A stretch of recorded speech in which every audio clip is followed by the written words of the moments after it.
We will discuss the power and exponent and power and exponent को मैं आगे बढ़ाती हूँ, आपको समझना है। Be concentrate, keep watching students. Next, compare the following. Compare कैसे किया जाता है कि कौन बड़ा है कौन छोटा है, right. 3 raised to the power 4 and 4 raised to the power 3. Compare the pair of 3 raised to the power 4 and 4 raised to the power 3. How to compare? Solution number 1. 3 raised to the power 4 means 3 multiply 3 multiply 3 multiply 3, right? 4 raised to the power 3 means 4 multiply 4 multiply 4, right? When we simplify that, sorry, 3 3 जा 9, 9 3 जा 27, 27 3 जा हो गया 81, right? And 4 4 जा 16, 4 जा 64. Here student, 81 is greater than 64, right? Then we can say that 3 raised to the power 4 is greater than 4 raised to the power 3.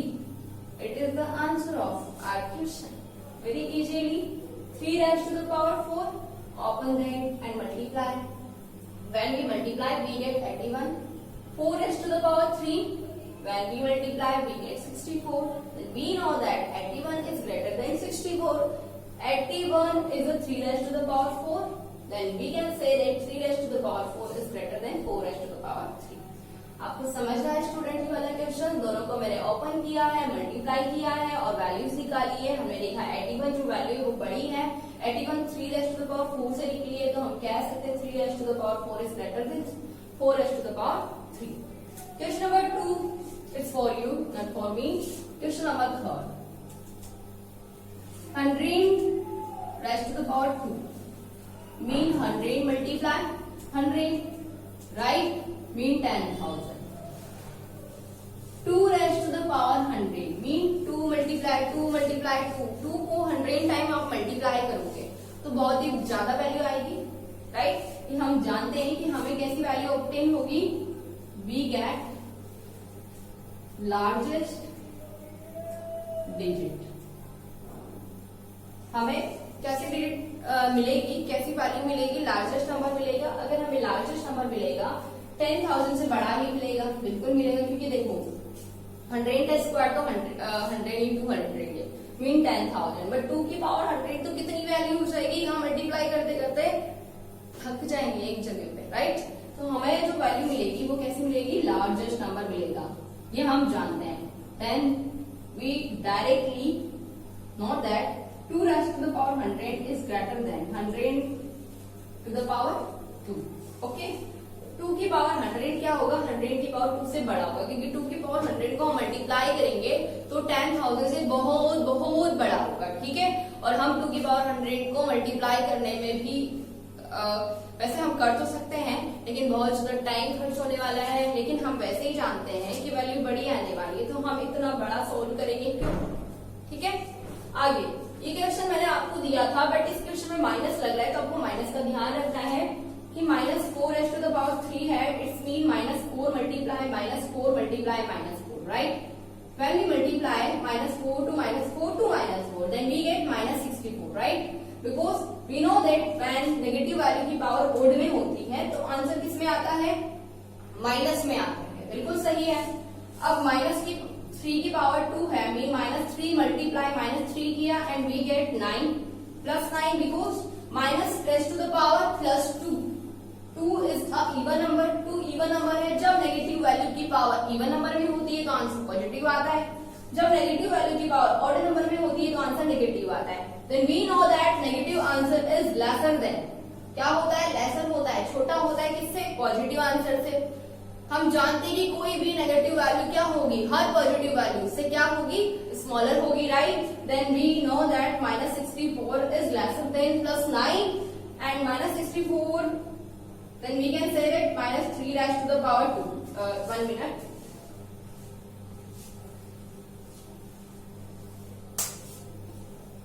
-3 raised to the power 2 is greater than -4 raised to the power 3.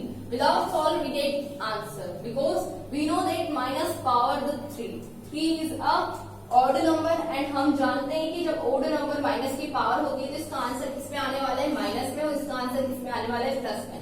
तो plus वाली values क्या होगी, बड़ी होगी। ठीक है,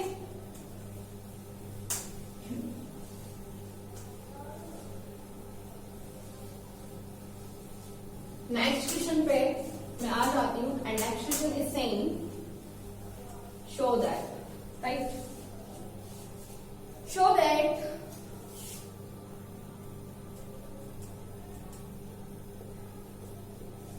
-3/4 raised to the power 3 whole power 3 is equals to -27/64. This is very easy question and बहुत ही easy question है ये, आपको समझ आ जाएगा आई थिंक। चलिए शुरू करते हैं। हम जानते हैं कि इक्वल के इधर वाला पार्ट लेफ्ट साइड में है, then we can say that LHS। LHS मीन होता है left hand side, -3/4 whole power. Whole power क्यों है, क्योंकि -3/4 में दोनों में होल लगा हुआ है, इसकी पावर कितनी है, 3 है। हम LHS को सॉल्व करते हैं। होल पावर का मीन हो गया कि इसमें भी पावर है, इसमें भी पावर है। इसको अगर एक फॉर्मूले से बता दो, जैसे A की पावर m है और B की पावर m है, दोनों की पावर m है, दोनों की पावर m का मीन दोनों की पावर कॉमन है, सेम है। तो हम इसे कैसे लिखेंगे, A/B होल पावर m। तो दोनों की पावर को हम होल लगा के एक बार लिख देते हैं। ठीक है, बस वही चीज ध्यान दी हुई है। देन -3 की पावर भी 3 है और 4 की पावर भी क्या है, 3 है। -3 की पावर 3 है, इसका मतलब -3 इंटू -3 इंटू -3, राइट।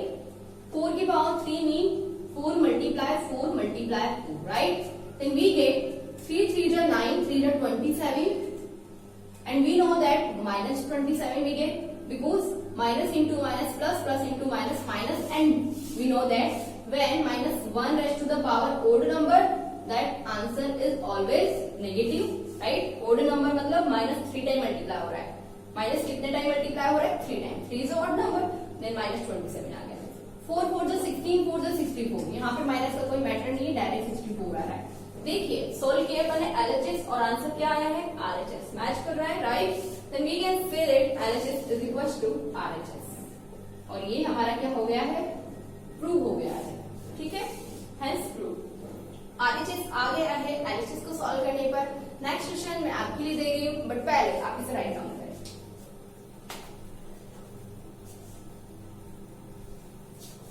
चलिए मैं आपको क्वेश्चन दे भी देती हूँ साथ में। Such as -4/5 raised to the power 3 is equals to -64 to the power. Solve it fast.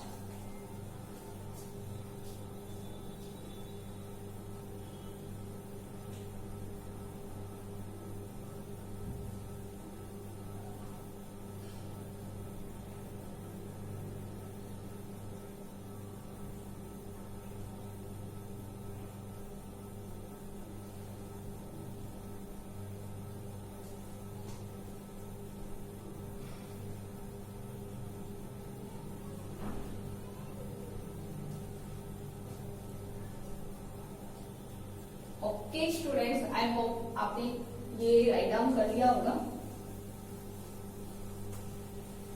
And ये क्वेश्चन एज है, आपको सॉल्व करना है। प्रैक्टिस करिए आप क्वेश्चंस की, तो आपको बहुत ही ज्यादा आपको कमांड हो जाएगी पावर एंड एक्सपोनेंट वाले क्वेश्चंस में, and which is helpful for your class 8 and class 9 and class 10 and so on, right. Then next question is Next question is saying, find the value of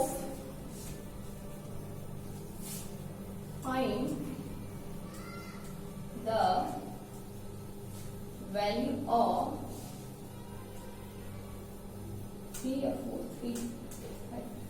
Okay. 3 raised to the power 2 multiply 2 raised to the power 3. Okay, इसकी हमें value निकालनी है, तो हम क्या करेंगे, how to solve it, very easily. 3 multiply 3 raised to the power 2 का मतलब क्या है, 3 मल्टीप्लाई 3, ठीक है। मल्टीप्लाई क्या है, 2 raised to the power 2, 3, 2 raised to the power 3 mean 2 कितने टाइम्स मल्टीप्लाई होगा, 3 times. 3 raised to the power 2 का मतलब 3 कितने टाइम मल्टीप्लाई हुआ है, 2 time. 2 raised to the power 3 का मतलब 2 कितने टाइम मल्टीप्लाई हुआ है, 3 टाइम, ठीक है। 3 3 जा 9, मल्टीप्लाई 2 2 जा 4, 4 2 जा 8, राइट। 8 9 जा 72 आंसर है हमारा। बहुत ही इजीली मैंने आपको फाइंड करके बताया, ठीक है। एक क्वेश्चन में आपको बहुत ही ज्यादा अच्छा क्वेश्चन है, बहुत ही अच्छा है, ठीक है, उसको समझा देते हैं। Find the value of x, question number 4 is saying find the value of x if 5 raised to the power x is equals to 125। Okay, 125 के लिए मैं कर देती हूँ, चलो 625 कर दें, ठीक है, 625, राइट। कैसे निकालेंगे आप x की वैल्यू इस क्वेश्चन में? तो ठीक है, हम इसमें x की वैल्यू निकालने के लिए हम यहाँ पे देखते हैं कि 5 raised to the power कितनी है, x है, और 625 को भी हम किसमें कन्वर्ट कर देंगे, 5 की पावर में ही कन्वर्ट करेंगे।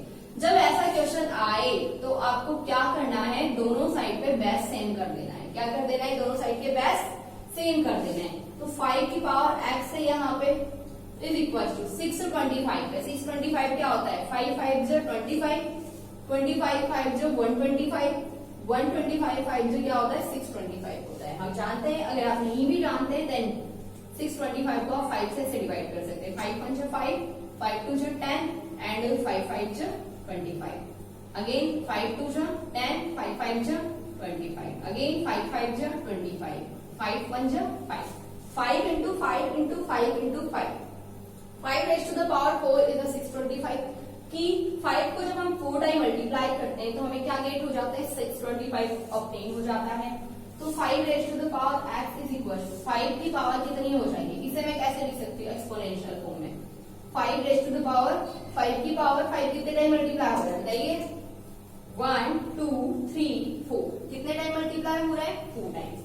Then 5 raised to the power कितना हो गया, 4 हो गया। बहुत ही आसानी, यहाँ तक समझ आया है आपको। 5x लिख दिया मैंने, 5 raised to the power x, 625 को मैंने ऐसे पावर में बनाया, 5 की पावर कितना हो गया, 4 हो गया। अब देखिए यहाँ भी 5 है, यहाँ भी 5 है।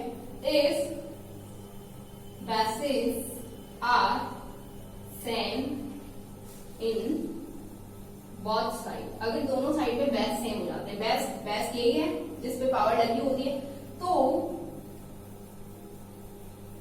therefore powers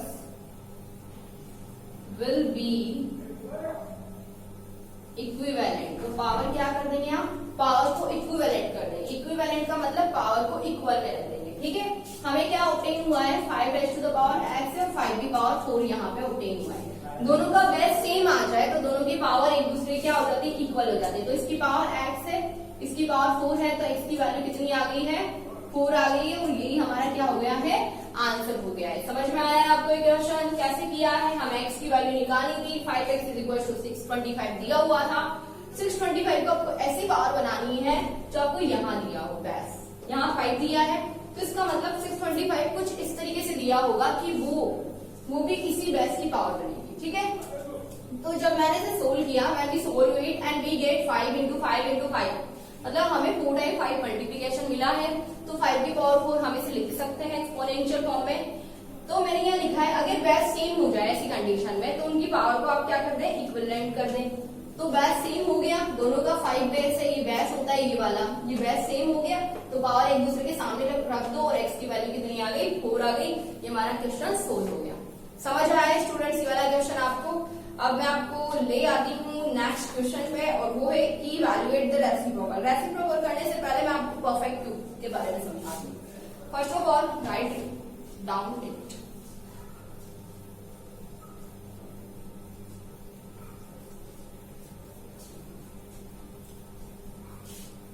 ओके, नेक्स्ट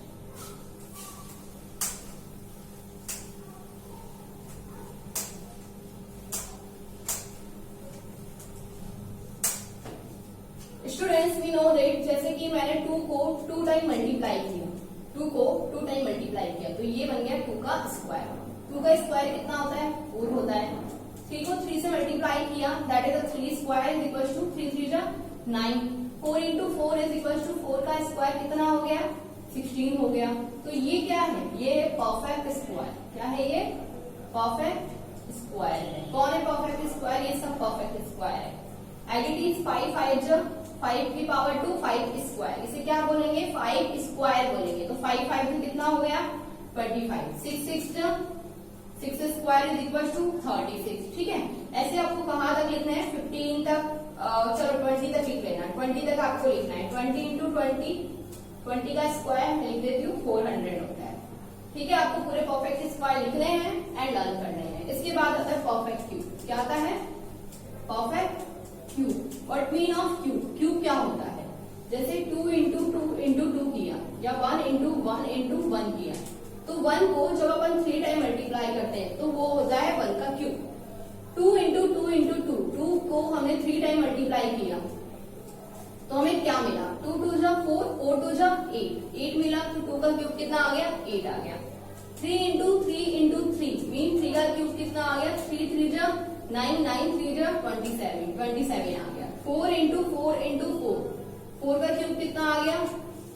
64 आ गया। ठीक है, तो इसी पे बेसिस क्वेश्चन है और उस क्वेश्चन को मैं आपको शो कर देती हूँ कि which of the following are perfect cube. तो क्या ये फर्स्ट वाला 9 परफेक्ट क्यूब है? क्या 9 परफेक्ट क्यूब है? No, 9 is not a perfect cube. 9 is not a perfect cube, क्योंकि ये किसी की भी पावर 3 करके नहीं आ रहा है। देखो 2 की पावर 3 करके तो 8 आता है, 3 की पावर 3 करके कितना आता है? 27 आता है। 9 तो नहीं आता है, तो 9 क्या है? परफेक्ट क्यूब नहीं है। लेकिन क्वेश्चन आ जाए क्या 27 परफेक्ट क्यूब है? क्या 27 परफेक्ट क्यूब है? देन आप क्या करेंगे? 27 को डिवाइड करेंगे 3 से ये हो गया 9 टाइम, 3 से फिर किया 3 टाइम, 3 से किया 1 टाइम। तो 27 क्या होता है? 3 का क्यूब होता है। तो हम क्या कह सकते हैं? Yes, it is a perfect cube. ये परफेक्ट क्यूब है। तो यही क्वेश्चन मैं समझाने जा रही थी आपको और आई थिंक आपको समझ में आए हैं। आपको परफेक्ट क्यूब, परफेक्ट स्क्वायर लिखने हैं और याद करने हैं। आज का सेशन मैं यहीं पे खत्म करती हूँ। कल मैं जो सेशन लेके आ रही हूँ उसमें मैं आपके लिए बहुत सारे फॉर्मूलास लेके आ रही हूँ, बहुत आसान होंगे और ये भी बहुत इजी, आपको करने में बहुत मजा आएगा। बहुत इंटरेस्टिंग है ये, जब आप मल्टीप्लाई कर करके देखेंगे। ठीक है, और मुझे कमेंट कर देना अगर आपको समझ नहीं आया तो। और इसके अलावा नेक्स्ट सेक्शन के लिए रेडी रहिए और इस सेक्शन को जब आप पूरा कंफर्म करेंगे, 100% श्योर करेंगे कि इसका हर एक क्वेश्चन मैं कर सकती हूँ या कर सकता हूँ, उसके बाद ही आपको नेक्स्ट सेक्शन वाले क्वेश्चन है वो आएंगे समझ में। क्योंकि नेक्स्ट सेक्शन में जो है बिल्कुल अपर लेवल में मैं आपको फॉर्मूलाज पढ़ाने वाली हूँ, फॉर्मूलाज कैसे बनते हैं वो समझाने वाली हूँ। मीन 8th क्लास में जब आप जाएंगे तो ये आपके लिए हेल्पफुल होंगे और 7th में तो आपके सिलेबस में है ही सही। ठीक है, तो बड़ी बड़ी कैलकुलेशन को हम सॉल्व करते हैं पावर एंड एक्सपोनेंट से बहुत ही इजीली, बट हमें इसके लिए चाहिए प्रैक्टिस और प्रैक्टिस आप करेंगे। Okay, thank you for watching students. And अगर आपको अच्छा लगे, समझ आया है ये पूरा सेशन आज का, तो आप लाइक एंड सब्सक्राइब करें। Thank you so much.